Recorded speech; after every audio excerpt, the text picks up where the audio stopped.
Because I had practiced telepathy. I'd had close association with animals and plants, and they all respond with telepathy. It's the most wonderful thing. So I developed my sense of telepathic communication, and I knew that this spaceship would return. Then, one day, from the farm, I'd gone back again to the farm, taken my family with me, and I got up early one morning. There was a special mountain there, hill, that I always used to go up, even as a child. I'd take my pony and ride to the top of this hill. This time, early in the morning, I walked up. I didn't take my horse.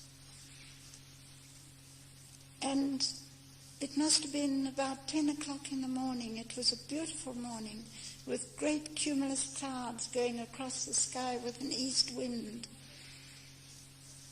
And I waited there, sat down in the felt grass and waited. When suddenly I saw this flash in the sky.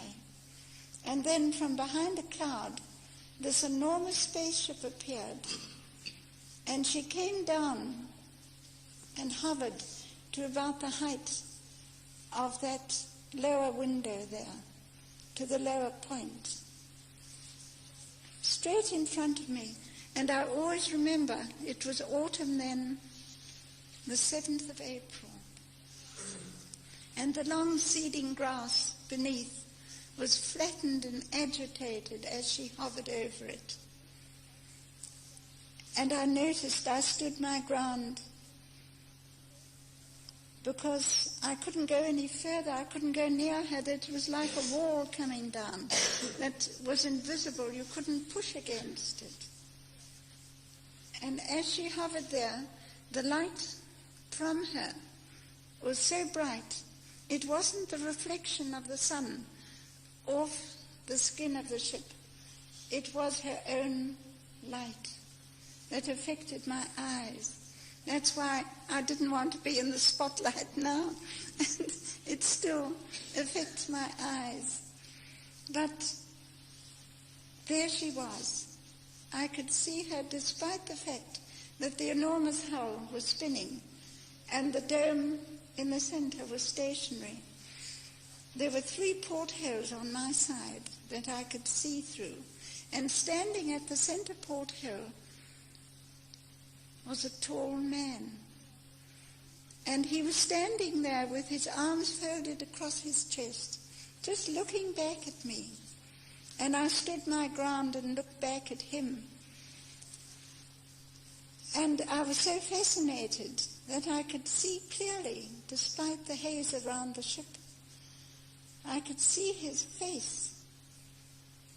And then I realized that I must observe his ship, because this was part of my work in intelligence, that I had to observe.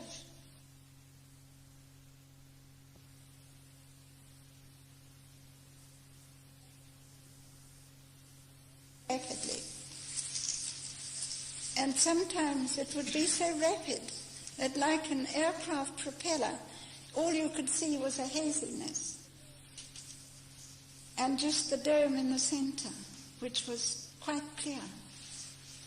Then suddenly she started to rise. And this blast of hot air hit against my face. And then suddenly she went up and disappeared in a great burst of light, as she had done before. At the same time, I sat down suddenly in the grass. I realized that I was going up too. My hat just went up and disappeared into the sky.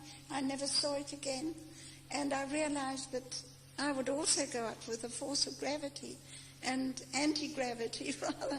And so I sat down in the grass and thought about it for a long time. What had gone? Maybe I hadn't realized. Maybe I was a little afraid. Maybe I wasn't ready. And then it wasn't until 18 months later that I went up the same mountain. And there she was, landed in the dip in the top of this mountain. And standing beside her was the tall man. I never hesitated. I ran straight to him down that rough slope. I felt as if I had wings to my feet. I never even tripped over these great tufts of grass and stones and rocks and all sorts of things. And I held out both my hands to him. And he took them, saying, "You are not afraid this time." And I was so overcome that all I could do was to just shake my head. I couldn't say anything. And then everything happened at once.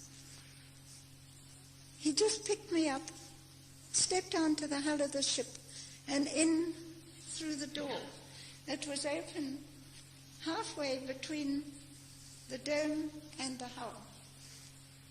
And as he walked through, I glanced back over his shoulder and saw the doors close together, and they just sealed. And there was a circular wall. You couldn't see where a door was. And sitting at the controls was another man, and I remember his flashing smile. And as he set me to the floor, which was covered with the most glorious rose-red carpeting, type of springy carpeting. And the first thing I did was to go straight to the porthole to look out, because I could feel this. There was a vibration coming through the floor. And as I approached the porthole, it just closed like that in front of me, and the whole wall was just smooth, shiny, curved wall. And then the tall man came to me, picked me up again as if I was a feather, and sat me down on the bench. There was a half-moon bench, this side and that side. And in the center like that was the viewing lens, a most beautiful viewing lens that came up almost to the height of the globe. And it was a golden crystal, and it was half into the floor, and encircling it was a band of gold, pure gold. And he gently said, "Look into the viewing lens and you will see everything." And there was just the scene of everything. I could see above, below, and to the side, in all directions, as if I wasn't in a spaceship. And I realized that the walls were changing color as we were moving, changing color like you've got here, the rainbow colors. And the circular smooth walls, and the colors were beautiful. Then there was this great dome above, and that was also changing color. And the light simply came from the walls and the dome. There were no separate electric lights at all. The whole lighting system just emanated from the walls and the dome. And there were certainly no separate lights. And there were no cables or anything to connect it. It really was the most beautiful sight. And then I spent the whole day with them. They took me with them and brought me back again that late evening. And so the whole story began from that.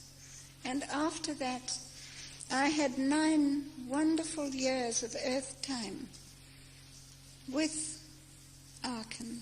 That was his name. Of course, I've written a book about it. It's all in my book, which is entitled Beyond the Light Barrier.